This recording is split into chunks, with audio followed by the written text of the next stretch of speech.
सरस्वतीं व्यासं ततो ग्रन्थमुदीरये यं प्रौरजन्तमनुपेतमपेतकृत्यं द्वैपायनो विरहकातर आजुहाव पुत्रा इति तन्मयतया तरवोऽपि नेदुः तं सर्वभूतहृदयं मुनिमानतोऽस्मि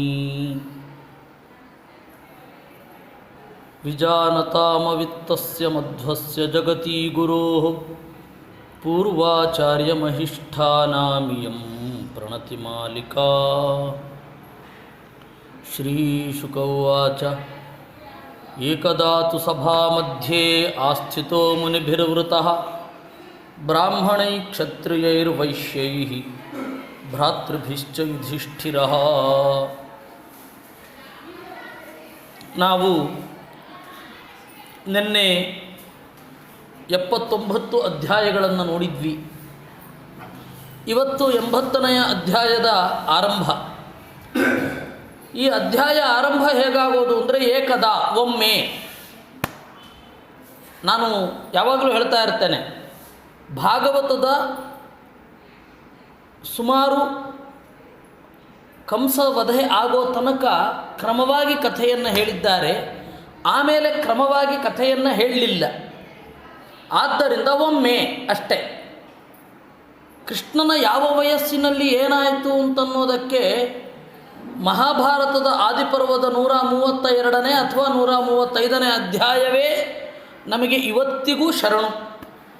ಆಮೇಲೆ ಆಚಾರ್ಯರ ಒಂದು ತಾತ್ಪರ್ಯ ನಿರ್ಣಯ, ಯಾವ ಅಧ್ಯಾಯದಲ್ಲಿ ಯಾವ ಕೃಷ್ಣನ ಯಾವ ವರ್ಷದಲ್ಲಿ ಏನಾಯಿತು ಅವರೊಂದು ಸ್ವಲ್ಪ ಹೇಳಿದ್ದಾರೆ.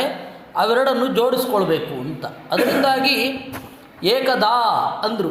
ಸುಮಾರು ತಿಂಗಳು ಕಳೆದ ಮೇಲೆ, ಅಂದರೆ ಅವನಿಗೆ ಕೃಷ್ಣನಿಗೆ 55ನೆಯ ವಯಸ್ಸಾಗಿರಬೇಕಾದ್ರೆ, ಅವನು 54 ಮುಗಿತಾ ಇರಬೇಕಾದ್ರೆ ಬಂದಿದ್ದಾನೆ.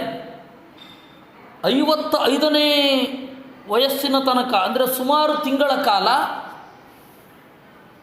ಖಾಂಡವ ಪ್ರಸ್ಥ ಅಲಿಯಾಸ್ ಇಂದ್ರಪ್ರಸ್ಥದಲ್ಲಿ ಅವನು ಇದ್ದಾನೆ. ಇದ್ದು ಯುಧಿಷ್ಠಿರ ಮಾತನಾಡಿದ ಆಸ್ಥಾನದಲ್ಲಿ ಯಾರೆಲ್ಲ ಇದ್ದರು, ಬ್ರಾಹ್ಮಣರು, ಕ್ಷತ್ರಿಯರು, ವೈಶ್ಯರು, ಆಮೇಲೆ ಆಚಾರ್ಯೈ ಕುಲವೃದ್ಧೈಶ್ಚ, ಧೌಮ್ಯ ಮೊದಲಾದ ಕುಲಗುರುಗಳು, ಆಮೇಲೆ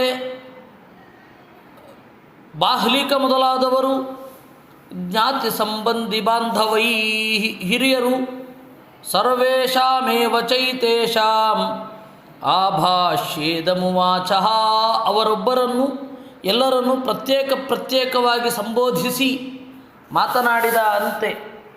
ಯುಧಿಷ್ಠಿರ ಉವಾಚ ಕ್ರತುರಾಜೇನ ಗೋವಿಂದ ರಾಜಸೂಯೇನ ಪಾವನೀಃ ಯಕ್ಷೇ ವಿಭೂತಿರ್ಭವತಃ ತತ್ಸಂಪಾದಯನ ಪ್ರಭೋ. ಗೋವಿಂದ, ಕ್ರತುರಾಜೇನ, ಈ ಶ್ರೇಷ್ಠವಾದ ರಾಜಸೂಯ ಯಾಗದಿಂದ ಪಾವನೀಹಿ ತೇ ವಿಭೂತೀಹಿ, ಅತ್ಯಂತ ಪವಿತ್ರವಾದ ನಿನ್ನ ಬೇರೆಯ ರೂಪಗಳನ್ನು ಯಕ್ಷೇ ಪೂಜಿಸುತ್ತೇನೆ. ಪಾವನೀಹಿ, ಪಾವನವಾದ ನಿನ್ನ ವಿಭೂತೀಹಿ ರೂಪಗಳು. ಇದಕ್ಕೆ ಬಹಳ ವೈಟೇಜ್ ಇದೆ ಭಾಗವತದ ಈ ಮಾತಿಗೆ. ಯಾಕೆ ಅಂದರೆ ರಾಜಸೂಯ ಯಾಗದ ಮಂತ್ರಗಳೆಲ್ಲ ಇದೆಯಲ್ಲ, ಇವತ್ತಿಗೂ ನಮಗೆ ತೈತ್ತಿರಿಯ ಆರಣ್ಯಕದಲ್ಲಿ ಸಿಗ್ತದೆ. ತೈತ್ತಿರಿಯ ಸಂಹಿತೆಯಲ್ಲಿ ಸಿಗತ್ತೆ. ಇನ್ನು ಶತಪಥ ಬ್ರಾಹ್ಮಣದಲ್ಲಿ ಆ ವಿಧಾನಗಳನ್ನು ಹೇಳಿದ್ದಾರೆ, ಯಾವ ರೀತಿ ಯಾಗ ಮಾಡಬೇಕು. ರಾಜಸೂಯ ಅಶ್ವಮೇಧ ಯಾಗದ ಮಂತ್ರಗಳೆಲ್ಲ ಇವತ್ತು ನಮಗೆ ಈ ಎರಡೂ ವೇದಗಳಲ್ಲಿ, ಶುಕ್ಲ ಯಜುರ್ವೇದ ಮತ್ತು ಕೃಷ್ಣ ಯಜುರ್ವೇದದಲ್ಲಿ ಸಿಗ್ತದೆ. ಈ ಎರಡೂ ವೇದಗಳು ಏನಿದೆ ನಮಗೆ ಪರಮಾತ್ಮನ ಯಜ್ಞ ಪ್ರತಿಪಾದ್ಯವಾದ ರೂಪಗಳನ್ನು ಹೇಳ್ತವೆ. ಬೇರೆ ಬೇರೆ ಪರಮಾತ್ಮನ ವಿಶಿಷ್ಟ ರೂಪಗಳನ್ನು ನಿರೂಪಣೆ ಮಾಡ್ತಾರೆ. ಹೀಗಾಗಿ ವಿಭೂತಿ ಪಾವನೀಹಿ, ಅತ್ಯಂತ ಪವಿತ್ರವಾದ ರೂಪಗಳನ್ನು ಈ ಎರಡೂ ವೇದಗಳು ಹೇಳುತ್ತವೆ. ಯಾವ ಯಾವ ರೂಪಗಳು? ಒಬ್ಬ ರಾಜಸೂಯ ಯಾಗ ಮಾಡುವವ ಮುಖ್ಯವಾಗಿ, ಅಥವಾ ಅಶ್ವಮೇಧ ಮಾಡುವವ ಕುದುರೆಯಲ್ಲಿ, ಯಜ್ಞದಲ್ಲಿ, ಪಾತ್ರೆಯಲ್ಲಿ, ಅಗ್ನಿಯಲ್ಲಿ, ಪುರೋಹಿತರಲ್ಲಿ, ಪ್ರಪಂಚದ ಗಿಡ ಮರಗಳಲ್ಲಿ, ಎಲ್ಲದರಲ್ಲಿ ಪರಮಾತ್ಮನ ರೂಪಗಳನ್ನು ಉಪಾಸನೆ ಮಾಡಬೇಕಾಗತ್ತೆ. ಈ ಹಿನ್ನೆಲೆಯಲ್ಲಿ ಪಾವನೀ ಅತ್ಯಂತ ಪವಿತ್ರವಾದ ವಿಭೂತೀ ಪರಮಾತ್ಮನ ರೂಪಗಳನ್ನು ಪೂಜಿಸಬೇಕು ಅಂತ ನಾನು ಅಂದುಕೊಂಡಿದ್ದೇನೆ.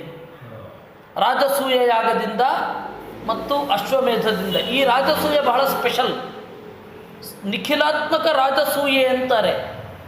ಅಶ್ವಮೇಧ ಮೊದಲಾದ ಎಲ್ಲ ಯಜ್ಞಗಳಿಂದ ಕೂಡಿರುವ ರಾಜಸೂಯ ಇದು. ಆ ತರಹದ ಯಾಗದಿಂದ ದೇವರನ್ನು ಪೂಜಿಸಬೇಕು ಅಂತ ಇದ್ದೇನೆ. ಕೃಷ್ಣ ತತ್ಸಂಪಾದಯನ ಪ್ರಭೋ, ನೀನೇ ಅದನ್ನು ಆಗಗೊಡಬೇಕು. ನಿನ್ನ ಪೂಜೆಯನ್ನು ಮಾಡಬೇಕು ಅಂತ ನಾನು ಸಂಕಲ್ಪ ಮಾಡಿದ್ದೇನೆ, ನೀನೇ ಅದನ್ನು ಆಗಗೊಡಬೇಕು. ತತ್ಪಾದುಕೇನ ವರತಂ ಪರಿಯೇಚರಂತಿ ಧ್ಯಾಯಂತ್ಯ ಭದ್ರನಶನೇ ಸುಧಿಯೋ ಗೃಣಂತಿ ವಿಂದಂತಿ ತೇ ಕಮಲನಾಭ ಭವಾಪವರ್ಗಂ ಆಶಾಸತೆ ಯದಿತ ಆಶಿಷ ಈಶನಾನ್ಯೇ.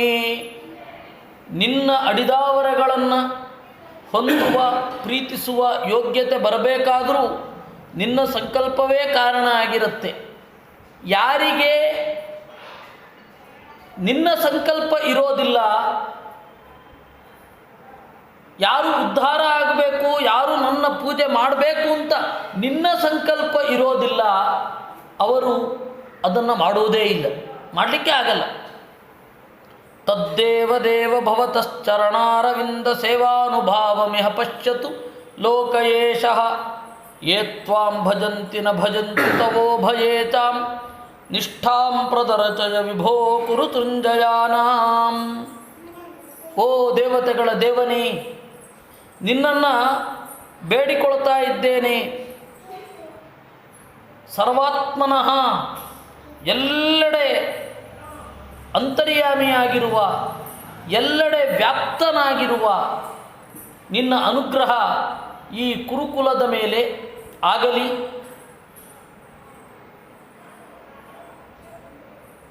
ತನ್ಮೂಲಕವಾಗಿ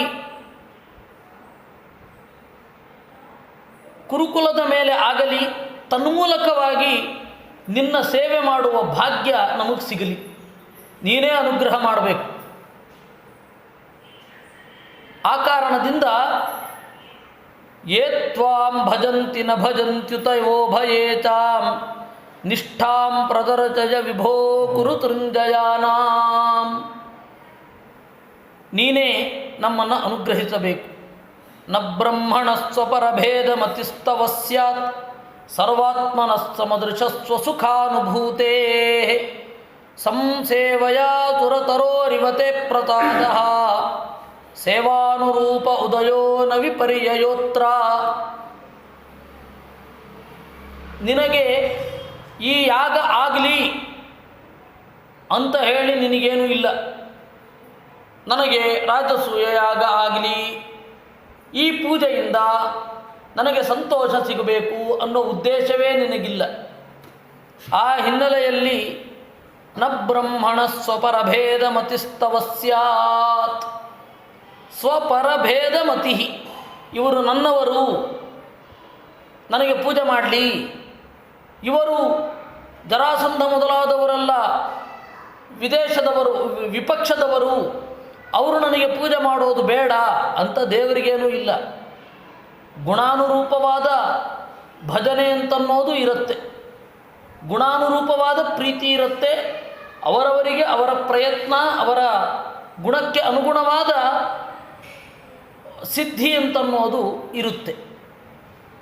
ಈ ಹಿನ್ನೆಲೆಯಿಂದ ನೀನು ಸರ್ವಾತ್ಮನಃ, ಎಲ್ಲರ ಅಂತರ್ಯಾಮಿ, ಸಮದೃಶಃ, ನಿನಗೆ ನಿನ್ನವರು ಮತ್ತು ಶತ್ರುಗಳು ಅಂತ ಇಬ್ಬರು ಇಲ್ಲವೇ ಇಲ್ಲ. ನಿನ್ನವರ ಬಯಕೆ ಮಾತ್ರ ಸಿದ್ಧಿಸಬೇಕು ಅಂತ ನಿನಗಿಲ್ಲ. ಯಾಕೆ ಅಂದರೆ ದೇವತೆಗಳು ಎಷ್ಟೋ ಬಾರಿ ಅಸುರರೊಡನೆ ಹೋರಾಡಿ ಸೋಲ್ತಾರೆ.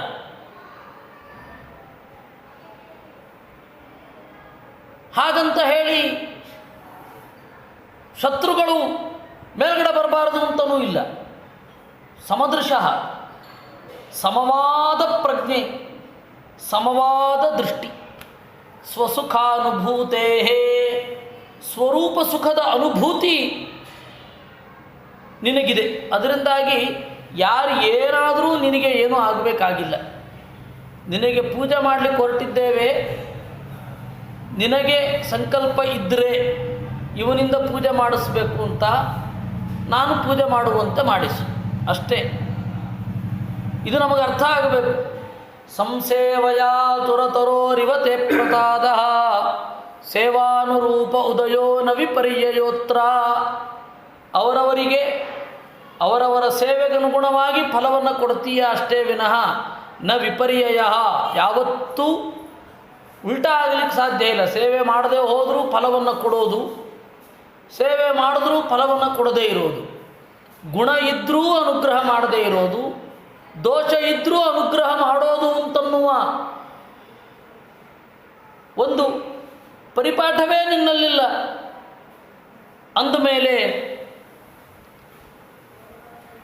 ನಿನಗೆ ನಾನು ಮಾಡುವ ರಾಜಸೂಯ ಯಾಗದಿಂದ ಯಾವುದೇ ಪ್ರಯೋಜನ ಆಗಲಿ, ಇವನು ರಾಜಸೂಯ ಯಾಗ ಮಾಡಿದ ಅನ್ನುವ ಸಂತೋಷ ಆಗಲಿ, ಇವನು ರಾಜಸೂಯ ಯಾಗ ಮಾಡಲಿಲ್ಲ ಅನ್ನುವ ದುಃಖ ಆಗಲಿ, ಜರಾಸಂಧ ಮೆರಿತಾ ಇದ್ದಾನೆ ಅನ್ನುವ ಅಸೂಯೆ ಆಗಲಿ, ಜರಾಸಂಧ ಮಾಡಬಾರದು ಅಂತನ್ನುವ ಉಗ್ರ ಸಂಕಲ್ಪ ಆಗಲಿ, ಯಾವುದೂ ನಿನ್ನನ್ನು ಕಾಡಲ್ಲ.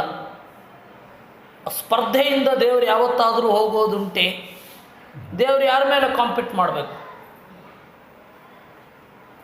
ಈ ಹಿನ್ನೆಲೆಯಿಂದ ನಮಗೆ ಇದು ಗೊತ್ತಿದ್ದೇ ನಿನ್ನನ್ನು ಕೇಳ್ಕೊತಾ ಇದ್ದೇವೆ. ಸೇವೆ ಮಾಡಬೇಕು ಅಂತ ಹೇಳಿ ನಿನಗೆ ಸಂಕಲ್ಪ ಇದ್ದರೆ ನಮ್ಮ ಕೈಯಿಂದ ಅದನ್ನು ಮಾಡಿಸು ಇಷ್ಟೇ ಅಂತ ಹೇಳಿದ ಧರ್ಮರಾಜ. ಅಂದರೆ ಒಬ್ಬ ಸಾಧಕನಾದವ ಸಾಧನೆ ಆಗಲಿಲ್ಲ ಅಂತನ್ನೋದಕ್ಕೂ ಸ್ವಲ್ಪ ನಿರ್ಲಿಪ್ತನಾಗಿರಬೇಕು ಅಂತ, ದೇವರಲ್ಲಿ ಬಿಡಬೇಕು, ದೇವರಲ್ಲಿ ಭಾರ ಹಾಕಬೇಕು. ಸಾಧನೆ ಮಾಡಲಿಕ್ಕೆ ಪ್ರಯತ್ನ ಪಡಿ ಪೂರ, ಆದರೆ ಅದು ಹೀಗೆ ಆಗಬೇಕು ಅಂತ ನೀವು ಅಂದ್ಕೋಬೇಡಿ. ಇಷ್ಟು ನಿರ್ಲಿಪ್ತತೆ ಅನ್ನೋದು ಇರಬೇಕು. ಅಯ್ಯೋ ಆಗಲಿಲ್ಲ, ಸಾಧನೆ ಅಂತಂದರೆ ಹೀಗೇ ಆಗಬೇಕು ಅಂತ ಅಂದುಕೊಳ್ಬೇಡಿ. ದೇವರಲ್ಲಿ ಎಲ್ಲವನ್ನು ಸಮರ್ಪಣೆ ಮಾಡೋದು ಮಾತ್ರ ಮಸ್ಟ್ ಅಂಡ್ ಶುಡ್. ಈ ರೀತಿ ನಿರ್ಲಿಪ್ತವಾಗಿ ಇರೋದನ್ನು ಅಭ್ಯಾಸ ಮಾಡಬೇಕು. ಧರ್ಮರಾಜ ಇದ್ದ. ಆ ನಿರ್ಲಿಪ್ತಿಯನ್ನು ದೇವರೇ ಒಂದು ಸರ್ತಿ ಭಂಗ ಮಾಡಿದ.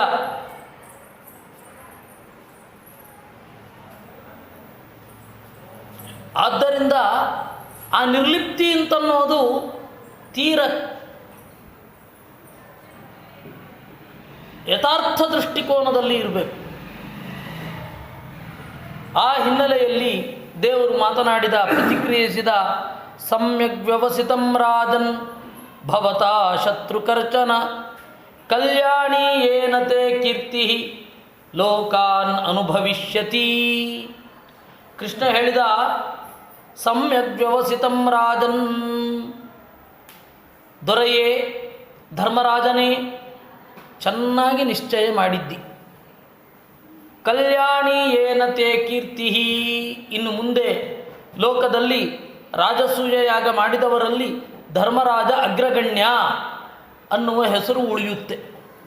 ಋಷೀಣಾಂ ಪಿತೃದೇವಾನಾಂ ಸುಹೃದಾಮಪಿ ನ ಪ್ರಭೋ ಸರ್ವೇಷಾಮಪಿ ಭೂತಾನಾಂ ಈಪ್ಸಿತ ಕ್ರತುರಾಡಯಂ.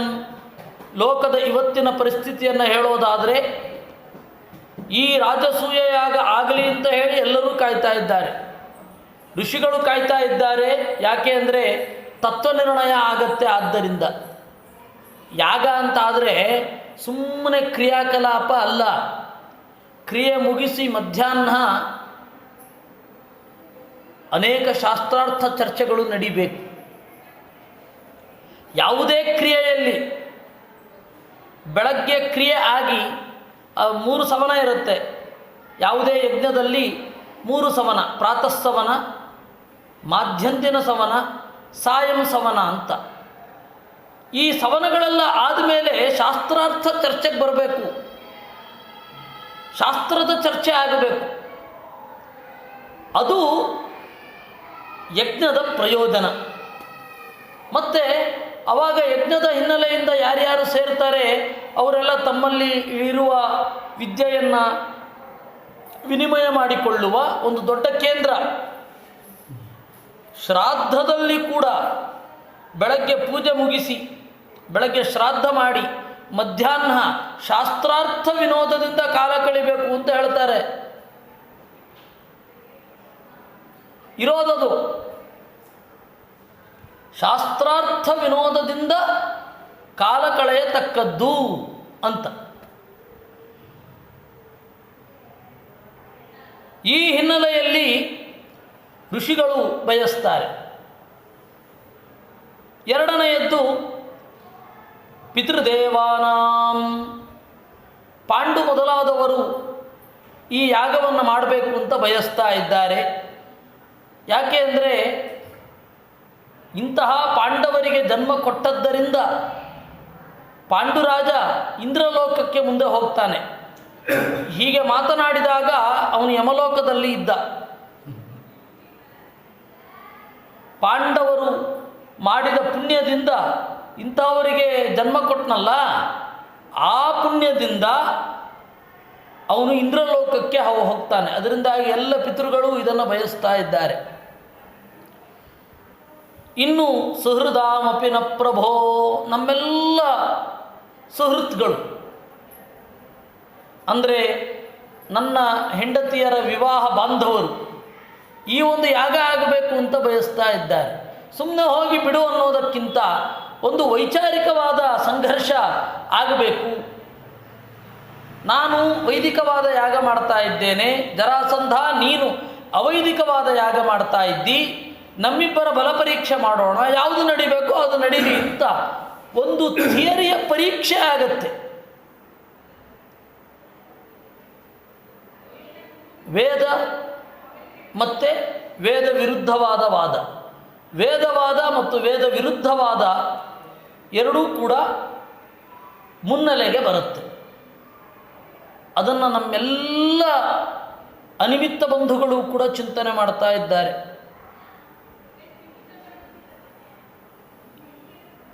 ಸರ್ವೇಷಾಮಪಿ ಭೂತಾನಾಂ ಈಪ್ಸಿತ ಕ್ರತುರಾಡಯಂ. ಹೀಗೆ ಎಲ್ಲ ಥರದವರು ಕೂಡ ಬೇರೆ ಬೇರೆ ಜಾಗಗಳಲ್ಲಿ ಇರುವ ಸಜ್ಜನರು ಕೂಡ ಈ ಒಂದು ಕಡೆ ಸೇರಬೇಕು. ದೇವರ 3 ರೂಪದ ಸಾನ್ನಿಧ್ಯ ಇರುತ್ತೆ ಇಲ್ಲಿ. ಪರಶುರಾಮ, ವೇದವ್ಯಾಸ, ಶ್ರೀಕೃಷ್ಣ ಅನ್ನುವ 3 ರೂಪದ ಸಾನ್ನಿಧ್ಯ ಇಲ್ಲಿ ಇರುತ್ತೆ. ಇಂಥಲ್ಲಿ ಭಾಗವಹಿಸಿ ಧನ್ಯರಾಗಬೇಕು ಅಂತ ಎಲ್ಲರೂ ಅಂದುಕೊಂಡಿದ್ದಾರೆ.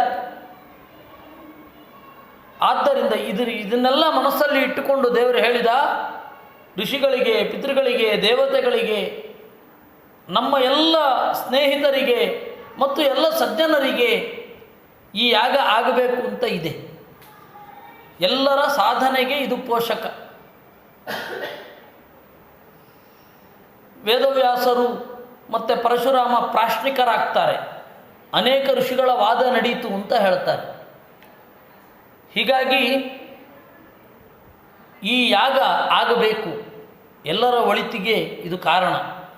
ವಿಜಿತ್ಯ ನೃಪತೀನ್ ಸರ್ವಾನ್ ಕೃತ್ವಾ ಚ ಜಗತೀಂ ವಶೇ ಸಂಭೃತ್ಯ ಸರ್ವಸಂಭಾರಾನ್ ಆಹರಸ್ವ ಮಹಾಕ್ರತುಂ. ಎಲ್ಲ ರಾಜರನ್ನು ಗೆದ್ದು ಇಡೀ ಪ್ರಪಂಚವನ್ನು ವಶದಲ್ಲಿ ಮಾಡಿಕೊಂಡು ಎಲ್ಲ ಸಾಮಗ್ರಿಗಳನ್ನು ಸಂಪಾದನೆ ಮಾಡಿ ಯಾಗವನ್ನು ಮಾಡು.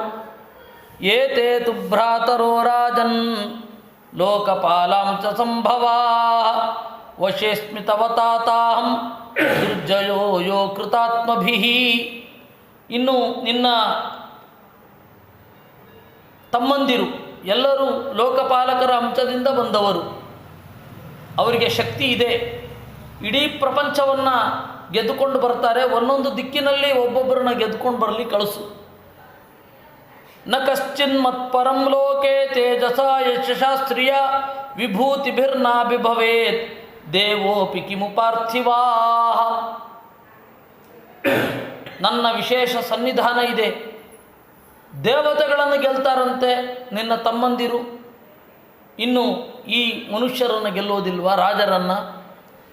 ನಿಶಮ್ಯ ಭಗವದ್ಗೀತಂ ಪ್ರೀತ್ಯುತ್ಫುಲ್ಲ ಮುಖಾಂಬುಜ ಭ್ರಾತೃನ್ ದಿಗ್ವಿಜಯೇ ಯುಂಕ್ತ ವಿಷ್ಣು ತೇಜೋಪಬೃಂಹಿತಾನ್.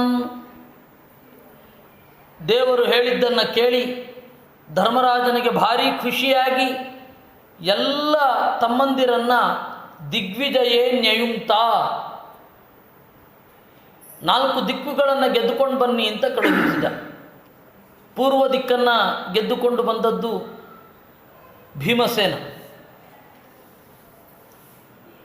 ಹಾಗೆ ಉತ್ತರ ದಿಕ್ಕನ್ನು ಗೆದ್ದುಕೊಂಡು ಬಂದದ್ದು ಅರ್ಜುನ. ಇನ್ನು ನಕುಲ ಸಹದೇವರು ಪಶ್ಚಿಮ ಮತ್ತು ಉಳಿದ ದಿಕ್ಕನ್ನು ಗೆದ್ದುಕೊಂಡು ಬಂದರು, ದಕ್ಷಿಣ ದಿಕ್ಕನ್ನು ಗೆದ್ದುಕೊಂಡು ಬಂದರು. ಈ ಹಿನ್ನೆಲೆಯಲ್ಲಿ ಎಲ್ಲರನ್ನೂ ಕೂಡ ಕಳುಹಿಸಿದ ಹೋಗಿ ಅಂತ. ಸಹದೇವಂ ದಕ್ಷಿಣಸ್ಯ ಆದಿಶತ್ ಸಹಸ್ರಂಜಯೈ. ಸಹದೇವನ ಜೊತೆಗೆ ಯಾದವರು ಕೆಲವರೆಲ್ಲ ಹೊರಟರು. ಅವನು ದಕ್ಷಿಣ ದಿಕ್ಕಿಗೆ ಹೋದ. ಎಲ್ಲಿ ತನಕ ಅಂದರೆ ಸಮುದ್ರ ದಾಟಿ ಅಲ್ಲಿ ವಿಭೀಷಣನಿಂದಲೂ ಕೂಡ ಕಂದಾಯವನ್ನು ತೆಗೆದುಕೊಂಡು ಬಂದು ಯಾಗ ಮಾಡಿದರು ಅಂತ ಹೇಳ್ತಾರೆ ಮಹಾಭಾರತದಲ್ಲಿ. ದಿಶಿ ಪ್ರತೀಚ್ಯಾಂ ನಕುಲಂ. ಪೂರ್ವ ಇದು ಪಶ್ಚಿಮ ದಿಕ್ಕಿನಲ್ಲಿ ನಕುಲ ಹೋದ. ಉದೀಚ್ಯಾಂ ಸವ್ಯಸಾಚಿನಂ. ಉತ್ತರ ದಿಕ್ಕಿನಲ್ಲಿ ಸವ್ಯಸಾಚಿ. ಪ್ರಾಚ್ಯಾಂ ಋಕೋದರಂ ರಾಜನ್ ಕೇಕಯೈ ಸಹ ಮದ್ರಕೈ. ಪೂರ್ವ ದಿಕ್ಕಿನಲ್ಲಿ ಭೀಮಸೇನ ಹೋದ. ತೇ ವಿಜಿತ್ಯ ನೃಪಾನ್ ವೀರಾನ್ ಆಜಹೃರ್ದಿವ್ಯಮಂಜತ ಅಜಾತ ಶತ್ರವೇ ಭೂರಿ ದ್ರವಿಣಂ ನೃಪಯಕ್ಷ್ಯತೆ. ಅಜಾತ ಶತ್ರು ಧರ್ಮರಾಜನಿಗೆ ಹೆಸರು. ಅಜಾತ ಶತ್ರು ಅಂದರೆ ಅವನಿಗೆ ಯಾರು ಶತ್ರು ಇರಲಿಲ್ಲ ಅಂತ ಅರ್ಥ ಅಲ್ಲ. ಅವನನ್ನು ದ್ವೇಷಿಸುವವರಿದ್ದರು, ಅವನು ಯಾರನ್ನೂ ದ್ವೇಷಿಸ್ತಾ ಇರಲಿಲ್ಲ ಅಂತ ಅವ್ನಿಗೆ ಅಜಾತ ಶತ್ರು. ಹುಟ್ಟಿದ ಮೇಲೆ ನಮ್ಮನ್ನು ಯಾರೋ ದ್ವೇಷಿಸಲೇಬೇಕು, ನಮ್ಮನ್ನು ಯಾರೋ ಪ್ರೀತಿಸಲೇಬೇಕು, ಯಾರೋ ಒಬ್ಬರು ನಮ್ಮ ಬಗ್ಗೆ ನ್ಯೂಟ್ರಲ್ ಆಗಿರಲೇಬೇಕು. ಮಹಾಭಾರತದಲ್ಲಿ ಹೇಳಲ್ವೇ, ಮುನೇರಪಿ ವನಸ್ಥಸ್ಯ ಸ್ವಾನಿ ಕರ್ಮಾಣಿ ಕುರುವತಃ ಉತ್ಪದ್ಯಂತೆ ತ್ರಯಪಕ್ಷಾ ಮಿತ್ರ ಉದಾಸೀನ ಶತ್ರವಃ ಅಂತ. ಮುನೇರಪಿ ವನಸ್ಥಸ್ಯ, ಕಾಡಿನಲ್ಲಿ ಅವನ ಪಾಡಿಗೆ ಅವನು ತಪಸ್ಸು ಮಾಡಿಕೊಂಡಿರ್ತಾನೆ. ಅವನಿಗೂ ಕೂಡ 3 ಜನ ಇರ್ತಾರಂತೆ, ಮಿತ್ರ, ಉದಾಸೀನ, ಶತ್ರು. ಏನು ಮಾಡ್ತಿರಲ್ಲ, ಅವನ ಪಾಡಿಗೆ ಅವನಿರ್ತಾನೆ. ಅಂದಮೇಲೆ ನಮ್ಮನ್ನು ದ್ವೇಷ ಮಾಡೋರು ಇದ್ದೇ ಇರ್ತಾರೆ. ನಾವು ದ್ವೇಷ ಮಾಡದೆ ಹೋದರೆ ನಾವು ಅಜಾತಶತ್ರು ಅಷ್ಟೆ. ಅಜಾತಶತ್ರು ಅನ್ನೋದಕ್ಕೆ ಹಾಗರ್ಥ. ನಜಾತಃ ಶತ್ರು ಅನ್ಯೇಷಾಂ. ಉಳಿದವರಿಗೆ ಅವನು ಶತ್ರುವಾಗಿರಲ್ಲ ಅಂತ. ಉಳಿದವರು ಅವನಿಗೆ ಶತ್ರು ಆಗಿರಬಹುದು, ಅದು ವಿಶೇಷ ಧರ್ಮ ಅವನು. ಅದರಿಂದಾಗಿ ಅಜಾತಶತ್ರು ಅಂತ ಹೇಳಿ ಆ ಹೆಸರು. ಅವನು ಅಜಾತಶತ್ರವೇ ಭೂರಿ ದ್ರವಿಣಂ ನೃಪಯಕ್ಷತೆ. ಅಜಾತಶತ್ರವೇ, ಬಹಳ ಹಣ ಗಳಿಸಬೇಕು, ಬಹಳ ಹಣ ಬೇಕು ಅಂತ ಹೇಳಿ ಯಾಗ ಮಾಡಲಿಕ್ಕೆ ಬಯಸಿದ ಧರ್ಮರಾಜನಿಗೆ 4 ದಿಕ್ಕುಗಳನ್ನು ಗೆದ್ದುಕೊಂಡು ಬಂದರಂತೆ. ಶ್ರುತ್ವಾ ಜಿತಂ ಜರಾಸಂಧಂ ನೃಪತೇರ್ಧ್ಯಾಯತೆ ಹರಿ ಆಹೋಪಾಯಂ ತಮೇ ವಾದ್ಯ ಉದ್ಧವೋ ಯಮುವಾಚ. ಶ್ರುತ್ವಾಜಿತಂ ಜರಾಸಂಧಂ. ಜರಾಸಂಧ ಇನ್ನೂ ಸೋತಿರಲಿಲ್ಲ. ಅದನ್ನಿಟ್ಟುಕೊಂಡು ಉದ್ಧವ ಹೇಳಿದ್ದನ್ನು ನೆನಪಿಸಿಕೊಂಡ. ಇಲ್ಲಿ ಮಧ್ವಾಚಾರ್ಯರು ನಿರ್ಣಯ ಬರೀತಾರೆ. ಪೂರ್ವಾಃ ಕಥಾ ಪರಂ ಬ್ರೂಯು ಪರಃ ಪೂರ್ವಂ ತಥೈವ ಚ ಮೋಹನಾರ್ಥಾಯ ದುಷ್ಟಾನಾಂ ಸರ್ವೋ ವ್ಯತ್ಯಾಸ ಇಷ್ಯತೆ. ಪುರಾಣಗಳಲ್ಲಿ ಮುಂದೆ ನಡೆಯೋ ಕಥೆಯನ್ನು ಹಿಂದೆಯೂ, ಹಿಂದೆ ನಡೆದ ಕಥೆಯನ್ನು ಮುಂದೆಯೂ ವ್ಯತ್ಯಾಸ ಮಾಡಿ ಹೇಳ್ತಾರೆ. ಯಾಕೆ ಅಂದರೆ ಮೋಹನಾರ್ಥಾಯ ದುಷ್ಟಾನಾಂ, ದುಷ್ಟರ ಮೋಹನಕ್ಕಾಗಿ ಅವರು ತಪ್ಪು ತಿಳ್ಕೊಳ್ಳಿ ಅಂತ. ಅವರೇನಂತ ಯೋಚನೆ ಮಾಡ್ತಾರೆ, ಭಾಗವತ ನೋಡಿಬಿಟ್ಟು ನೋಡಿ ಭಾಗವತದಲ್ಲಿ ಏನಿದೆ,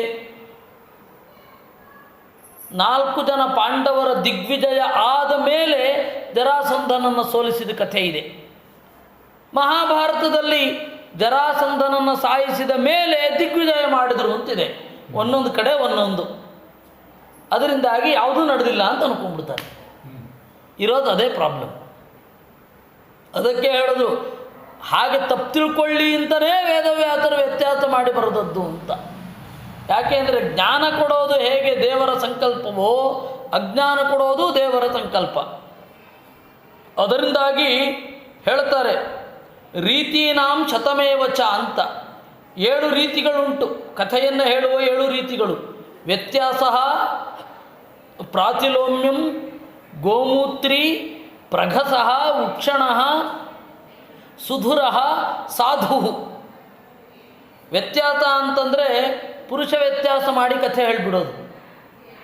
ಪ್ರಾತಿಲೋಮ್ಯ ಅಂದರೆ ನಂತರ ನಡೆದ ಘಟನೆಯನ್ನು ಮೊದಲು ಹೇಳೋದು, ಮೊದಲು ನಡೆದ ಘಟನೆಯನ್ನು ನಂತರ ಹೇಳೋದು.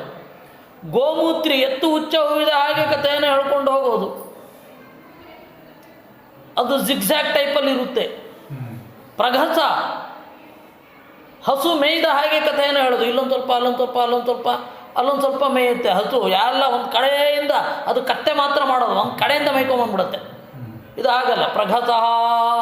ಆಮೇಲೆ ಉಕ್ಷಣ, ನೀರು ಹೀಗೆ ಸಿಂಪಡಿಸಿದರೆ ಒಂದು ಕಡೆ ಜಾಸ್ತಿ ಬೀಳುತ್ತೆ, ಇನ್ನೊಂದು ಕಡೆ ಕಡಿಮೆ ಬೀಳುತ್ತೆ. ಕಥೆಯನ್ನು ಆ ರೀತಿ ಹೇಳ್ತಾರೆ. ಸುಧುರ, ಕೆಲವೊಮ್ಮೆ ಮೊದಲು ನಡೆದ ಘಟನೆಯನ್ನು ಮೊದಲು, ನಂತರ ನಡೆದ ಘಟನೆ ನಂತರ, ಕ್ರೋನೋಲಾಜಿಕಲ್ ಆರ್ಡರಲ್ಲೇ ಹೇಳ್ತಾರೆ. ಉಕ್ಷಣ, ಸುಧುರ, ಸಾಧು. ಕೆಲವೊಮ್ಮೆ ಅಲ್ಲಿ ಇದ್ದದ್ದನ್ನು ಇದ್ದಂತೆ ಹೇಳ್ತಾರೆ.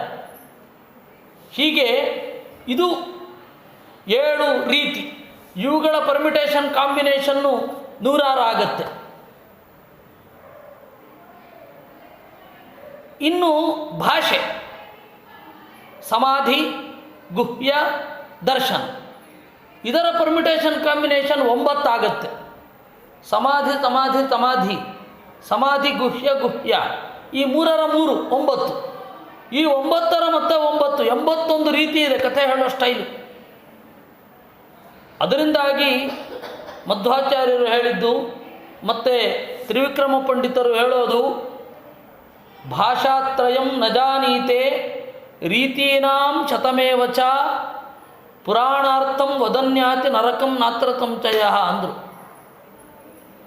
3 ಭಾಷೆಗಳನ್ನು, 7 ರೀತಿಗಳನ್ನು, ಅವುಗಳ ಪರ್ಮಿಟೇಷನ್ ಕಾಂಬಿನೇಷನ್ನನ್ನು ಯಾರು ತಿಳಿದಿರೋದಿಲ್ಲ, ಹಾಗೇ ಪುರಾಣವನ್ನು ಹೇಳ್ತಾನೆ, ಅವನು 10 ಜನರಿಗೆ ತಪ್ಪು ತಿಳುವಳಿಕೆ ಮೂಡಿಸ್ತಾನೆ. ಆದ್ದರಿಂದಾಗಿ ನರಕಕ್ಕೆ ಹೋಗೋದು ಖಾತ್ರಿ ಎಂದರು. ಅದರಿಂದಾಗಿ ಗಟ್ಟಿಯಾಗಿ ತಿಳ್ಕೊಂಡಿರಬೇಕು ಯಾವುದು ಪೂರ್ವ, ಯಾವುದು ಮೊದಲು. ಯಾಕೆ ಆಚಾರ್ಯರು ಏನು ಮೆಥಡಾಲಜಿ ಹೇಳಿದ್ದಾರೆ ಅದರ ಹಿನ್ನೆಲೆಯಲ್ಲಿ ತಿಳ್ಕೊಳ್ಬೇಕು. ಇದು ಬ್ರಹ್ಮಾಂಡ ಪುರಾಣದ ಮಾತು. ಹೀಗಾಗಿ ಪುರಾಣ ಹೇಳುವವನ ಜವಾಬ್ದಾರಿ ಬಹಳ ದೊಡ್ಡದು. ಅನ್ಯಥಾ ಜ್ಞಾನ ಸಂಭವಂ ಹೇಳ್ತಾರೆ. ಅದರಿಂದ ಮೋಹನಾರ್ಥಾಯ ದುಷ್ಟಾನಾಂ ಸರ್ವೋ ವ್ಯತ್ಯಾಸಯಿಷ್ಯತೆ ವಿಸ್ತಾರೇತು ಯದುಕ್ತಂ ಸ್ಯಾತ್ ತದ್ಗ್ರಾಹ್ಯಮ ವಿರೋಧತಃ. ಒಂದು ಇಲ್ಲಿ ಸಂಬಂಧಪಟ್ಟ ನಿರ್ಣಯವನ್ನು ವಿಸ್ತಾರವಾಗಿ ಹೇಳಿದ್ಯಾವುದು, ಸಂಕ್ಷಿಪ್ತವಾಗಿ ಹೇಳಿದ್ಯಾವುದು ಅನ್ನೋದನ್ನು ನೋಡಿಕೊಂಡು ಸಂಕ್ಷೇಪವನ್ನು ವಿಸ್ತಾರಕ್ಕೆ ಅನುಗುಣವಾಗಿ ಜೋಡಿಸಿಕೊಳ್ಳಬೇಕು. ಇದು ಪರ್ಫೆಕ್ಟ್ ಮೆಥಡ್, ಇದು ಪ್ರಮೇಯ. ಯಾಕೆಂದರೆ ಮಹಾಭಾರತ ಸಂಕ್ಷೇಪವಾಗುವಾಗ ಏನಿದೆ ಅದನ್ನೇ ವಿಸ್ತಾರವಾಗಿ ಹೇಳುವಾಗ ಏನನ್ನು ಹೇಳಿದ್ದಾರೆ, ಸಂಕ್ಷೇಪವಾಗಿ ಹೇಳೋದನ್ನು ವಿಸ್ತಾರವಾಗಿ ಹೇಳೋದರ ಜೊತೆಗೆ ಸೇರಿಸ್ಕೋಬೇಕು. ಮತ್ತು ಜರಾಸಂಧನ ಗೆಲುವು ಸಭಾಪರ್ವದ 3/4 ಭಾಗ. ಅಂದರೆ ರಾಜಸೂಯ ಯಾಗ ಮಾಡಿದ್ದು ಸಭಾಪರ್ವದ 3/4. ಇನ್ನು ಒಳ್ಳೆ ಸಭೆ ಬಗ್ಗೆ ಹೇಳಿದ್ರ, ಕೆಟ್ಟ ಸಭೆ ಬಗ್ಗೆನೂ ಹೇಳಿದ್ರು, ಅದು ಕೌರವ ಸಭೆ. ಹೀಗಾಗಿ ಸಭಾಪರ್ವ ಅಂತ ಒಳ್ಳೆಯದು ಮತ್ತು ಕೆಟ್ಟದು ಅದು 1/4 ಭಾಗ ಮಾತ್ರ ಹೇಳಿದ್ದಾರೆ. ಈ 2ರ ಹಿನ್ನೆಲೆಯನ್ನು ತಿಳಿದುಕೊಂಡು ವಿಸ್ತಾರವಾಗಿ ಹೇಳಿದ್ದು ಸಭಾಪರ್ವ. ಅದೇ ಜರಾಸಂಧನ ನಿಧನದ ಬಗ್ಗೆ ಸಂಕ್ಷೇಪವಾಗಿ ಹೇಳಿದ್ದು ಮಹಾಭಾರತ. ಕಾಲವನ್ನು ಮಹಾಭಾರತಕ್ಕನುಗುಣವಾಗಿ ಈ ಪುರಾಣದಲ್ಲಿ ಚಿಂತನೆ ಮಾಡಿಕೊಳ್ಳಬೇಕು, ಇಷ್ಟು ಎಚ್ಚರ ಬೇಕು ಅಂತ ಹೇಳ್ತಾರೆ ಆಚಾರ್ಯರು. ವಿಸ್ತಾರೇತು ಯದುಕ್ತಂ ಸ್ಯಾತ್ ತದ್ಗ್ರಾಹ್ಯಮವಿರೋಧತಃ ಸಂಕ್ಷೇಪೋಕ್ತಂ ವಿರೋಧೇತು ಗುಣೋಕ್ತಿಶ್ಚ ಸತಾಂ ಯಥಾ ಇತಿ ಶಬ್ದ ನಿರ್ಣಯೇ. ಶಬ್ದ ನಿರ್ಣಯ ಅಂತ ಒಂದು ಗ್ರಂಥ, ಮಧ್ವರು ಅದನ್ನು ಕೋಟ್ ಮಾಡಿ ಹೇಳ್ತಾರೆ. ಗುಣೋಕ್ತಿ ಯಾಕೆ ವಿಸ್ತಾರ ಮತ್ತು ಸಂಕ್ಷೇಪವಾಗಿ ಯಾಕೆ ಹೇಳ್ತಾರೆ ನೋಡಿ. ಇಡೀ ಸಭಾಪರ್ವದಲ್ಲಿ ಇರದ ಒಂದು ಗುಣ ನಮಗೆ ಗೊತ್ತಾಗದ್ದು ಇಲ್ಲೊಂದು ಗೊತ್ತಾಯಿತು. ಏನಂತ ಇದೆ ಅಲ್ಲಿ ನೋಡಿ. ಪಾಂಡವರು ಗೆದ್ದರು. ಯಾಕೆ ಹೇಗೆ ಗೆದ್ದರು ಅದನ್ನು ಹೇಳಿದ್ರು. ವಿಷ್ಣು ತೇಜೋಪಬೃಂಹಿತಾನ್ ಅಂದರು. ಇಲ್ಲಿ ಪರಮಾತ್ಮನ ವಿಶೇಷ ಸಾನ್ನಿಧ್ಯ ಇತ್ತು, ಅದರಿಂದಾಗಿ ಗೆದ್ದರು ಅಂತ ಹೇಳಿ ಭಾಗವತ ನೋಡಿ. ಸಂಕ್ಷೇಪೆ ಗುಣೋಕ್ತಿ. ಸಂಕ್ಷೇಪವಾಗಿ ಹೇಳಿದಾಗ, ವಿಸ್ತಾರವಾಗಿ ಹೇಳಿದಾಗ ನಮಗೇನು ಗುಣಾನುಸಂಧಾನ ಆಗಿರಲ್ಲ, ಅದನ್ನು ಸಂಕ್ಷೇಪದಲ್ಲಿ ಹೇಳ್ತಾರೆ. ಅದನ್ನು ಎರಡನ್ನೂ ಜೋಡಿಸ್ಕೊಳ್ಬೇಕು. ಯಾಕೆಂದರೆ ಇದು ಸಂಕ್ಷೇಪವಾಗಿ ಹೇಳಿದಾಗ ಇದು ಗೊತ್ತಾಯಿತು, ವಿಸ್ತಾರವಾಗಿ ಹೇಳಿದಾಗ ಮೊದಲು ಅರ್ಜುನ ಹೇಳ್ತಾನೆ, ವೇದವ್ಯಾಸರೇ ಅಜ್ಜ ನಾನು ಪೂರ್ವ ದಿಕ್ಕಿಗೆ ಹೋಗ್ತೇನೆ ಅಂತ. ಅದಕ್ಕೆ ಅವರು ಇಲ್ಲಪ್ಪ ಪೂರ್ವ ದಿಕ್ಕಿಗೆ ಹೋಗಬೇಡ, ಅಲ್ಲಿ ನಿನ್ನ ಪ್ರಬಲ ಶತ್ರು ಇದ್ದಾನೆ, ಮತ್ತು ನಿನಗೆ ಆಗದವರು ಬೇಕಾದಷ್ಟು ಜನ, ನಿನ್ನ ಕೈನಲ್ಲಿ ಸೋಲಿಸ್ಲಿಕ್ಕೆ ಆಗದವರು ಬೇಕಾದಷ್ಟು ಜನ ಇದ್ದಾರೆ. ಶಿಶುಪಾಲ, ಆಮೇಲೆ ಇದು ಕೀಚಕ, ಆಮೇಲೆ ಇದು ಕರ್ಣನಿಗಿಂತ ನೀನು ಬಲಿಷ್ಠ, ಕರ್ಣನನ್ನು ಸೋಲಿಸಬಲ್ಲೆ. ಆದರೆ ಈಗ ನಿನಗೆ ಕೊಲ್ಲಲಿಕ್ಕಾಗಲ್ಲ, ಯಾಕೆಂದರೆ ಕವಚ ಕುಂಡಲ ಇದೆ. ಆದರೆ ಭೀಮಸೇನನಿಗೆ ಅವನು ಹೆದರ್ತಾನೆ, ಅದರಿಂದಾಗಿ ಅವನು ಹೋಗಬೇಕು ಅಂತ ಹೇಳಿ ಯಾರ್ಯಾರು ಯಾವ್ಯಾವ ದಿಕ್ಕಿಗೆ ಯಾಕೆ ಹೋಗಬೇಕು ಅನ್ನೋದನ್ನು ಸ್ಫುಟವಾಗಿ ಹೇಳಿದ್ದು ವೇದವ್ಯಾಸರು. ನಮಗೆ ಈ ವಿವರ ಸಭಾಪರ್ವದಲ್ಲಿ ಸಿಗತ್ತೆ, ಆದರೆ ನಮಗದು ಸಾರ ಗೊತ್ತಾಗಲಿಲ್ಲ. ಸಂಕ್ಷೇಪದಲ್ಲಿ ಸಾರ ಹೇಳೋದು ವಿಷ್ಣು ತೇಜೋಪಬೃಂಹಿತಾನ್ ಅಂತ. ಹೀಗೆ ಎಲ್ಲ ಒಂದು ಐಡಿಯಾ ಇರಬೇಕು ನಮಗೆ, ಯಾವುದ್ಯಾವುದು ಹೇಗೆ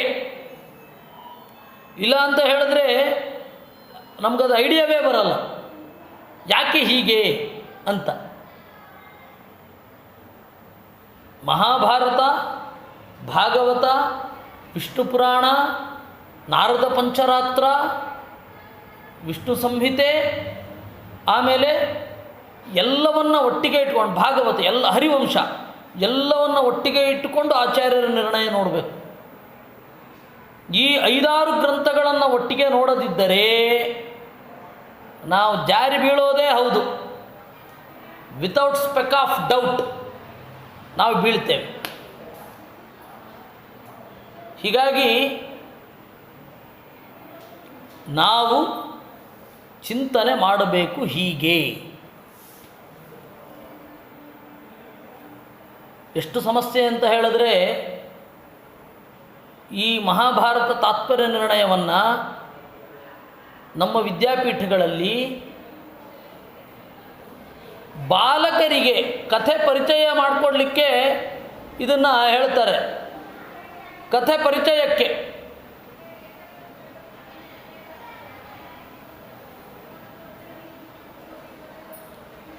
ಯಾರಿಗೆ ಪಾಠ ಮಾಡಲಿಕ್ಕೆ ಹೇಳ್ತಾರೆ ಅಂತಂದರೆ,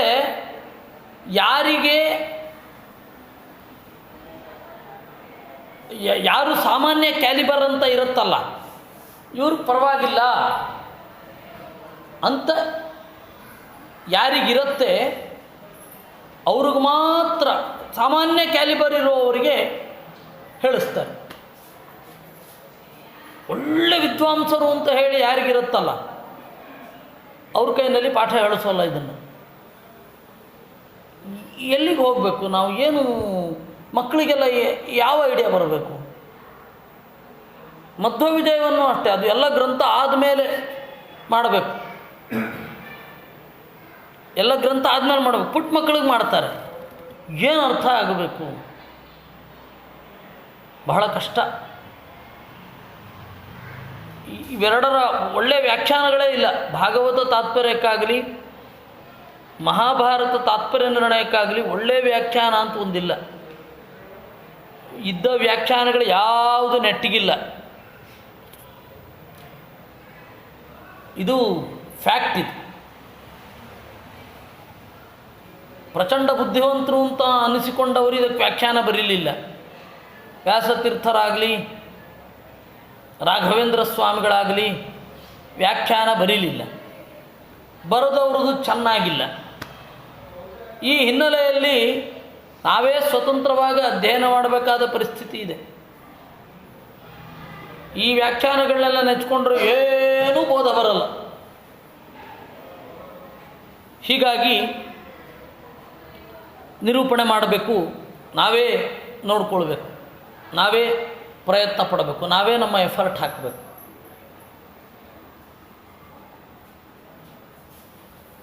ಭೀಮತೇನೋರ್ಜುನ ಕೃಷ್ಣ ಬ್ರಹ್ಮಲಿಂಗಧರಾಸ್ತತಃ ಜಗ್ಮುರ್ಗಿರಿವ್ರಜಂ ತಾತ ಬೃಹದ್ರಥಸುತೋ ಯತಃ. ಭೀಮಸೇನ, ಅರ್ಜುನ, ಕೃಷ್ಣ ಮೂರೂ ಜನ ಬ್ರಾಹ್ಮಣರ ವೇಷವನ್ನು ಹಾಕಿ ಜಗ್ಮುಹು ಗಿರಿವ್ರಜಂ ಯತ್ರ. ಗಿರಿವ್ರಜ ಅಂದರೆ ಬಿಹಾರ, ಆಗಣ ಕಾಲದ ಜರಾಸಂಧನ ನಾಡು, ಈಗಣ ಬಿಹಾರ, ಅಲ್ಲಿಗೆ ಹೋದ್ರಂತೆ. ತಂ ಗತ್ವಾ ತಿಥ್ಯ ವೇಳಾಯಾಂ ಗೃಹೇತ್ ಗೃಹಮೇಧಿನಾಂ ಬ್ರಹ್ಮಣ್ಯಂ ಸಮಯಾಚಂತ ರಾಜನ್ಯಾ ಬ್ರಹ್ಮಲಿಂಗಿನಃ. ತಂ ಗತ್ವಾ ಆತಿಥ್ಯ ವೇಳಾಯಾಮ್, ಅವನ ಬಳಿಗೆ ಹೋದರು. ಅತಿಥಿಗಳನ್ನು ಭೇಟಿ ಮಾಡುವ ವೇಳೆ ಅಂತ ಅವನು ಏನು ಒಂದು ಕಡೆ ಹೇಳಿದ್ದ, ಅಲ್ಲಿಗೆ ಹೋದರು. ಆ ಸಂದರ್ಭದಲ್ಲಿ ಹೋಗಿ ಬ್ರಹ್ಮಣ್ಯಂ ಸಮಯಾಚಂತ ಅವನನ್ನು ಬೇಡಿಕೊಂಡ್ರು. ಏನಂತ? ರಾಜನ್ ವಿದ್ಯತಿನಸ್ಮಾನ್ ಅರ್ಥಿನೋ ಗೃಹಮಾಗತಾನ್ ತನ್ನ ಪ್ರಯಚ್ಛ ಭದ್ರಂತೆ ಯದ್ವಯಂ ಕಾಮಯಾಮಹೇ. ನಾವು ಅತಿಥಿಗಳು, ನಮಗೆ ಬೇಕಾದದ್ದನ್ನು ನೀನು ಕೊಡಬೇಕು. ನಾವೇನು ಬಯಸ್ತೇವೋ ಅದನ್ನು ಕೊಡು ಅಂತ ಕೇಳಿದರಂತೆ. ಕಿಂ ದುರ್ಮರ್ಷಂ ತಿತಿಕ್ಷೂಣಾಂ ಕಿಮ ಕಾರ್ಯಮಸಾಧುಭಿಃ ಕಿನ್ನದೇಯಂ ವದಾನ್ಯಾನಾಂ ಕಪ್ಪರಸ್ ಸಮದರ್ಶಿನಾಂ. ಕಿಂ ದುರ್ಮರ್ಷಂ ತಿತಿಕ್ಷೂನಾಂ, ನಿಗ್ರಹ ಮಾಡಲಿಕ್ಕೆ ಬಯಸುವವರಿಗೆ ಕಿಂ ದುರ್ಮರ್ಷಂ, ಏನು ತಾನೇ ಸಹಿಸಲಿಕ್ಕಾಗಲ್ಲ. ಜಗತ್ತಿನ ನನ್ನ ಬಯಕೆಗಳನ್ನೇ ನಿಗ್ರಹಿಸ್ತೇನೆ ಅಂತ ಯಾರಿಗೆ ತಲೆನಲ್ಲಿರುತ್ತೆ ಅವರಿಗೆ ನಿಗ್ರಹಿಸಲಿಕ್ಕಾಗದೇ ಇರೋದು ಯಾವುದೂ ಇಲ್ಲ. ನಿಗ್ರಹಿಸ್ತಾರೆ. ಕಿಮ ಕಾರ್ಯಮಸಾಧುಭಿ, ಕೆಟ್ಟವರಿಗೆ ಮಾಡಬಾರದ ಕೆಲಸ ಅಂತ ಒಂದು ಇಲ್ಲವೇ ಇಲ್ಲ. ಯಾವ ಕೆಲಸ ಮಾಡಲಿಕ್ಕೂ ಅವರಿಗೆ ನಾಚಿಕೆ ಇಣುಕೋದೇ ಇಲ್ಲ. ಕಿನ್ನದೇಯಂ ವದಾನ್ಯಾನಾಂ, ಕಿನ್ನದೇಯಂ ವದಾನ್ಯಾನಾಂ, ಒಳ್ಳೆ ಔದಾರ್ಯ ಇರುವವರಿಗೆ ಇದು ಕೊಡಬಾರದು ಇದು ಕೊಡಬೇಕು ಅಂತ ಇಲ್ಲ. ಕಪ್ಪರ ಸಮದರ್ಶಿನಾಂ, ಗುಣವನ್ನು ಮಾತ್ರ ನೋಡುವವರಿಗೆ ಕಪ್ಪರಹ, ಇವನು ನಮ್ಮವನು ಇವನು ಬೇರೆಯವನು ಅಂತೆಲ್ಲ ನೋಡ್ತಾರೆ. ಇವನಲ್ಲಿ ಗುಣ ಇದೆ, ನಾವು ನೋಡಬೇಕು ಅಷ್ಟೆ. ಗುಣಗ್ರಾಹಿಗಳಾದವರಿಗೆ ಇವರು ನಮ್ಮವರು ಇವರು ಬೇರೆಯವರು ಅಂತ ಇರಲ್ಲ. ಈ ಹಿನ್ನೆಲೆಯಲ್ಲಿ ನೀನು ಬಹಳ ದೊಡ್ಡ ಉದಾರಿ, ಅದರಿಂದಾಗಿ ನಾವು ಹೇಳ್ತಾ ಇದ್ದೇವೆ, ನೀನು ನಾವು ಕೇಳಿದ್ದನ್ನು ಕೊಡಬೇಕು. ಯೋ ನಿತ್ಯೇನ ಶರೀರೇಣ ಸತಾಂ ಗೇಯಂ ಯಶೋಧ್ರುವಂ ನಾಚಿನೋತಿ ಸ್ವಯಂ ಕಲ್ಯಃ ಸವಾಚ್ಯಃ ಶೋಚ್ಯ ಏವ ಸಹ. ಯಹ ಅನಿತ್ಯೇನ, ಶರೀರ ಅಂತನ್ನೋದು ಅನಿತ್ಯ, ಇದರಿಂದ ಗಳಿಸಬೇಕಾಗಿರೋದು ನಿತ್ಯವಾದ ಕೀರ್ತಿ. ಅನಿತ್ಯವಾದ ಶರೀರದಿಂದ ಗಳಿಸಬೇಕಾದ ನಿತ್ಯವಾದ ಕೀರ್ತಿ ಅದನ್ನು ಪಡೆಯುವ ಸಮಯ ಬಂದಾಗ ಆ ನಿತ್ಯವಾದ ಶರೀರವನ್ನು ಯಾರು ಬಯಸೋದಿಲ್ಲ, ಆ ನಿತ್ಯವಾದ ಕೀರ್ತಿಯನ್ನು ಯಾರು ಬಯಸೋದಿಲ್ಲ, ಅವನಿಗಿಂತ ಪಿಟಿಯಬಲ್ ಯಾರೂ ಇಲ್ಲ, ಅವನಿಗಿಂತ ಶೋಚ್ಯರು ಯಾರೂ ಇಲ್ಲ. ಹರಿಶ್ಚಂದ್ರೋರಂತಿ ದೇವ ಉಂಚವೃತ್ತಿಶಿಬಿರ್ಬಲಿ ವ್ಯಾಧ ಕಪೋತೋ ಬಹವೋ ಯಧ್ರುವೇಣ ಧ್ರುವಂ ಗತಾ.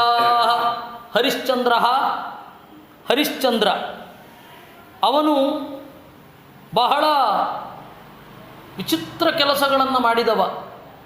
ಹರಿಶ್ಚಂದ್ರ ಯಾಗವನ್ನು ರಾಜಸೂಯ ಯಾಗವನ್ನು ಮಾಡಿದವ. ಹರಿಶ್ಚಂದ್ರನ ಈ ಕಥೆ ಇದೆಯಲ್ಲ, ಆ ವಿಶ್ವಾಮಿತ್ರರದ್ದು, ಅದು ಇಲ್ಲದ ಕಥೆ. ಅದರಷ್ಟು ಅಸಂಗತವಾದ ಕಥೆ ಜಗತ್ತಲ್ಲಿ ಇನ್ನೊಂದಿರಲಿಕ್ಕಿಲ್ಲ. ಸರ್ವಸ್ವ ದಾನ ಅನ್ನೋದು ಯಾಗದಲ್ಲಿ ಮಾಡಬೇಕು, ಇದ್ದಕ್ಕಿದ್ದಾಗೆ ಬಂದು ಕೇಳಿದವರಿಗೆ ಮಾಡೋ ಅಗತ್ಯ ಇಲ್ಲ. ನಂಬರ್ 1. ನಂಬರ್ 2, ಅವ್ರು ಹೀಗಿಟ್ಕೊಂಡು ಕಾಯಿನ್ ಎಸಿತಾರಂತೆ. ಕಾಯಿನು ಅನ್ನೋದೊಂದು ದೊಡ್ಡ ಪ್ರಾಬ್ಲಮ್ಮು, ಇರಲಿ, ಕಾಯಿನ್ ಎಸಿತಾರೆ ಅಂತ. ಅದು ಎಲ್ಲಿ ತನಕ ಹೋಗುತ್ತೋ ಅಷ್ಟು ಸಂಪತ್ತು ಅಂತ ಆಗಲೇ ಹೇಳಲೇ ಇಲ್ವಲ್ಲ. ಆಮೇಲೆ ನಕ್ಷತ್ರಿಕ ಅಂತ ಒಬ್ಬನನ್ನು ಬಿಟ್ಟು ಅವನ ಈಗ ಒಬ್ಬ ರಾಜ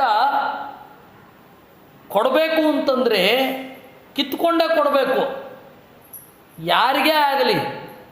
ಅವನು ಸ್ಮಶಾನ ಕಾಯ್ಲಿಕ್ಕೆ ಹೋಗೋದು ಅತ್ಯಂತ ಅಸಂಗತ ರೀ. ಸ್ಮಶಾನ ಕಾಯ್ಲಿಕ್ಕೆ ಹೋಗೋದು ಎಂಥದ್ದು ಕಥೆ ಇವೆಲ್ಲ, ಪುರಾಣದಲ್ಲಿ ಇಲ್ಲದೇ ಇರೋದು. ನೀವು ನೋಡಿ ಬೇಕಂದರೆ ಪುರಾಣದಲ್ಲಿ ಇಲ್ಲದೇ ಇರೋ ಕಥೆ ಅದು. ಹರಿಶ್ಚಂದ್ರ ಯಾಕೆ ಯಶಸ್ವಿಯಾಗಿದ್ದು ಅಂತ ಹೇಳಿದ್ರೆ ರಾಜಸೂಯ ಯಾಗ ಮಾಡಿರೋದ್ರಿಂದಾಗಿ, ವಿನಃ ಬೇರೆ ಅಲ್ಲ. ಅವನು ರಾಜಸೂಯ ಯಾಗ ಮಾಡಿದ.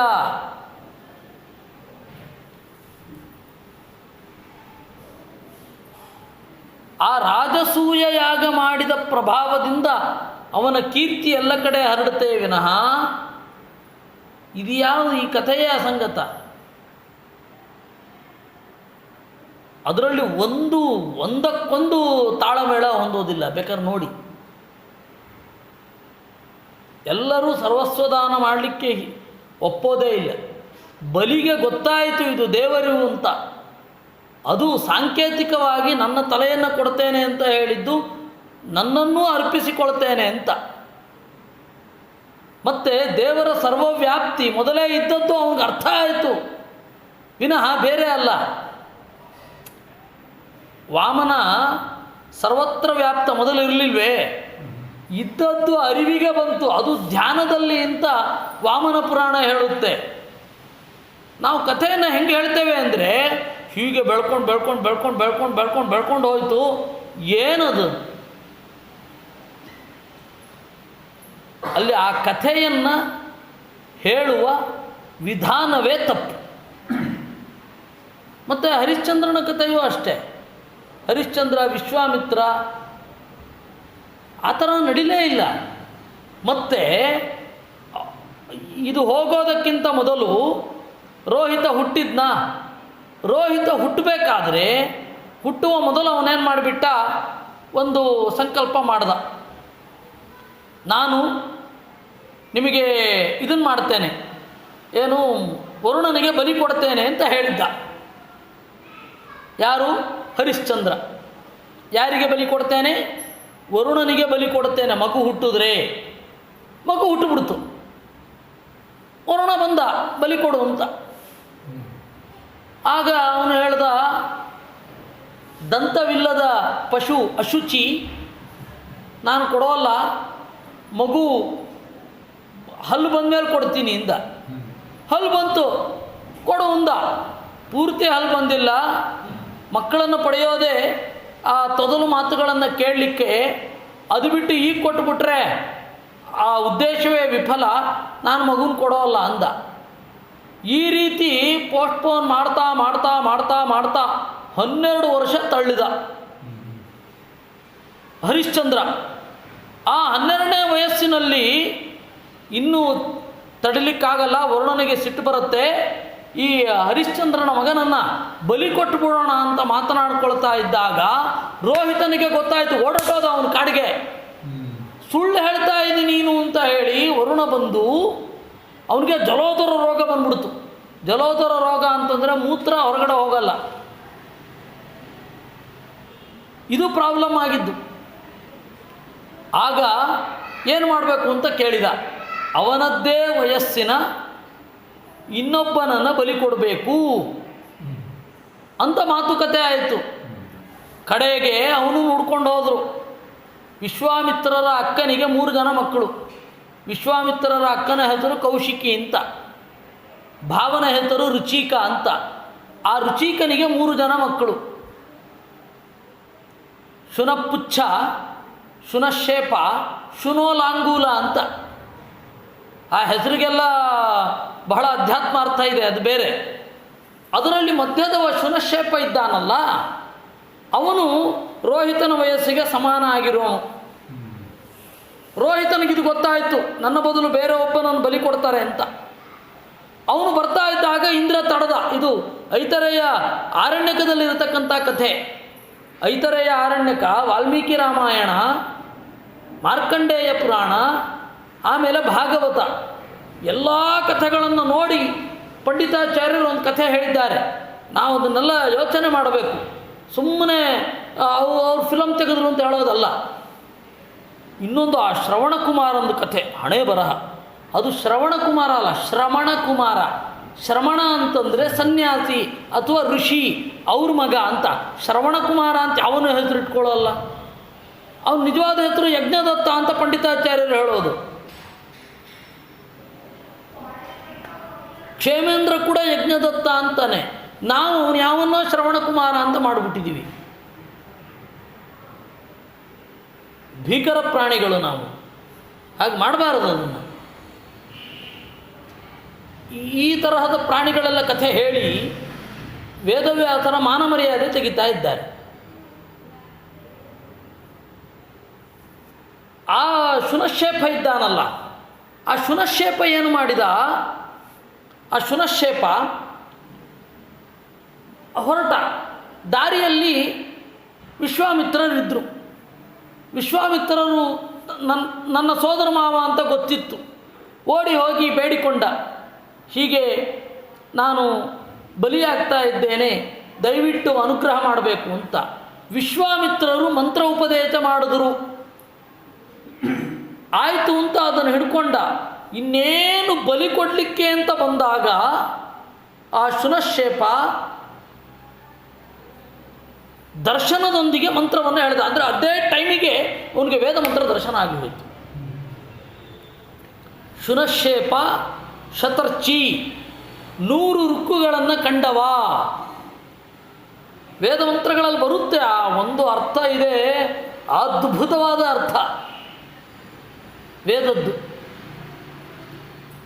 ಆ ಶುನಶೇಪ ಕಂಡ ಮಂತ್ರ ಸಾವಿನ ಬಾಗಿಲಲ್ಲಿ ಅವನು ಕಂಡದ್ದು.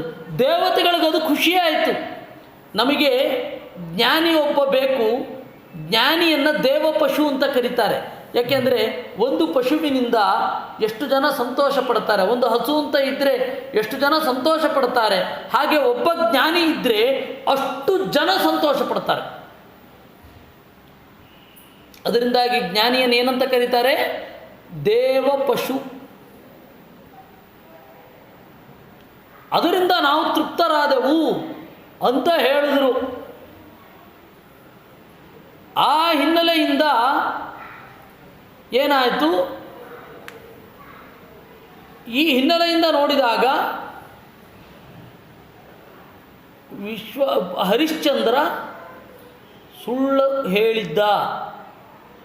ಅವನು ತಗೊಂಡೋಗಿ ಸತ್ಯ ಹರಿಶ್ಚಂದ್ರ ಅಂತ ದೇವತೆಗಳ ಸಭೆಯಲ್ಲಿ ಹೊಗಳುವ ಹಾಗೆ ಮಾಡಿ, ವಿಶ್ವಾಮಿತ್ರರು ವಸಿಷ್ಠರು ಹೊಗಳುತ್ತಾ ಇದ್ದಾರೆ ಅಂತ ಹೇಳಿ ಸಿಟ್ಟಿನಿಂದ ಕೆಳಗಡೆ ಇಳಿದು ಬಂದು ಅವನನ್ನು ಕಾಡಿ ಆ ನಕ್ಷತ್ರಿಕನನ್ನು ಬಿಟ್ಟು ವಿಶ್ವಾಮಿತ್ರ ಶಿಷ್ಯ ಅಂತ. ಅದು ಎಲ್ಲೋ ಇಡೀ ಪುರಾಣ ವಾಂಗ್ಮಯದಲ್ಲಿ ಮತ್ತು ವೇದ ವಾಂಗ್ಮಯದಲ್ಲಿ ಆ ನಕ್ಷತ್ರಿಕನ ಹೆಸರೇ ಕೇಳಿ ಬರಲ್ಲ. ಗಾಂಧೀಜಿ 2 ನಾಟಕಗಳಿಂದ ಬಹಳ ಪ್ರಭಾವಿತರಾಗಿದೆ. ಒಂದು ಶ್ರವಣಕುಮಾರ ಅಥವಾ ಶ್ರವಣಕುಮಾರ, ಆಮೇಲೆ ಸತ್ಯ ಹರಿಶ್ಚಂದ್ರ. ಹಾಗೆ ನಡೆದಿಲ್ಲ ಅಲ್ಲಿ. ಈ ಇಲ್ಲದ ಕಥೆಯನ್ನು ನಾವು ನೋಡಿಕೊಂಡು ಕೇಳಿಕೊಂಡು ಎಲ್ಲರಿಗೂ ಹೇಳಿಕೊಂಡು ಭೀಕರ ಪ್ರಾಣಿಗಳು. ಹಾಗಾಗಬಾರದು. ಅದರಿಂದ ಅವರೇನು ಮಾಡಿದ್ರು, ಹರಿಶ್ಚಂದ್ರನ ದೃಷ್ಟಾಂತವನ್ನು ಕೊಟ್ಟರು. ಹರಿಶ್ಚಂದ್ರ ಅನಿತ್ಯವಾದ ದೇಹದಿಂದ ನಿತ್ಯವಾದ ಕೀರ್ತಿಯನ್ನು ಪಡೆದ. ಯಾವುದರಿಂದ? ರಾಜಸೂಯದಿಂದ. ಸತ್ಯ ಅಂತಲ್ಲ.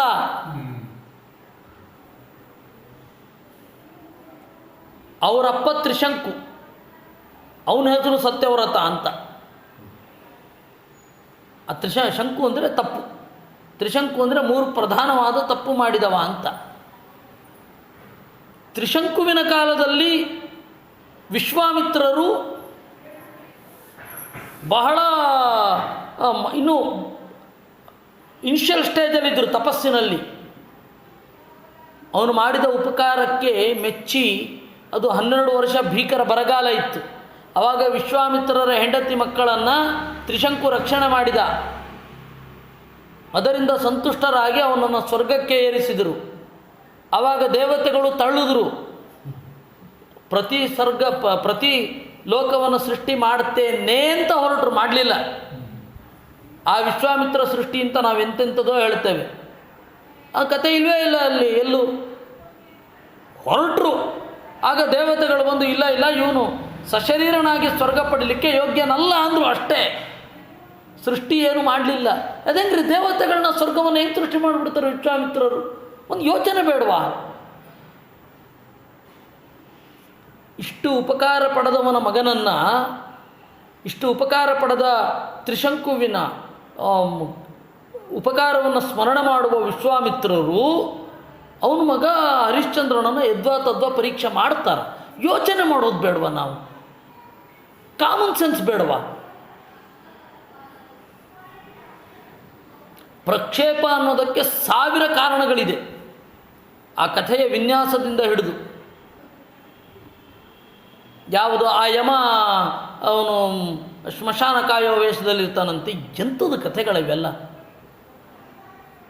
ಆ ಬಬ್ರುವಾಹನನ ಕಥೆ ಇದ್ದ ಹಾಗೆ. ಅವನು ಮರ್ತೋಗ್ಬೇಕು ಯಾಕ್ರಿ ಅರ್ಜುನನಿಗೆ? ಅವತ್ತಿನ ಕಾಲದಲ್ಲಿ ಬಹುಪತ್ನಿತ್ವ ಅಂತ ಅನ್ನೋದು ಸಮ್ಮತ. ಹಿಂಗೆ ಯಾಕೆ ಮರಿಬೇಕು ಅವನು? ನಡೆದದ್ದು ಹಾಗಲ್ವೇ ಅಲ್ಲ ಕಥೆ.